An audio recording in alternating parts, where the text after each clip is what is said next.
ரொம்ப ரொம்ப ஒரு ஃப்ரீடம் கொடுத்து எனக்கு சரவணன் சார் அந்த மரியாதை கொடுத்தார். அந்த ஹோல் டீம் எனக்கு அந்த மரியாதை கொடுத்தார். அதே மாதிரி மெகா சீரியல்லாம் எடுத்தபோது 3-4 மெகா சீரியல் நாங்கள் எடுத்தோம் என்னோடய கதையில். ஒரு பெண்ணின் கதை, சொந்தம் எல்லாமே அந்தந்த வருஷத்தோட மெகா ஹிட்ஸ் ஆச்சு. அவார்டு வாங்கின எல்லாமே.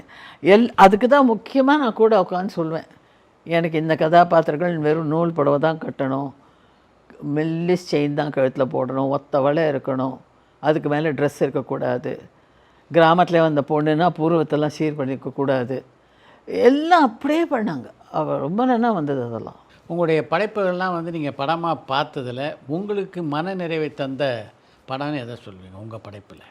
எல்லாமே தான், எல்லாமே தான். நான் தான் சொன்னேனே, அந்த நம்பிக்கை இல்லாத டைரக்டர்கிட்ட நான் கொடுத்ததே கிடையாது.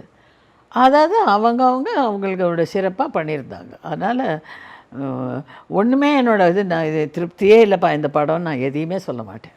ஜெயலலிதா அவர்களோடு உங்களுடைய நட்பு எங்கே தொடங்கிச்சு? டான்ஸில். கேஜே சரஸா தான் என்னோடய டீச்சர். நான் ஒரு காம்படிஷனில் ஆல் இண்டியாவில் ஃபஸ்ட் ப்ரைஸ் வாங்கினேன் டான்ஸில். அதுக்கு ஜட்ஜாக வித்யாவதி வந்திருந்தாங்க. 3 ஜட்ஜில் ஒருத்தர், அவங்க சித்தி.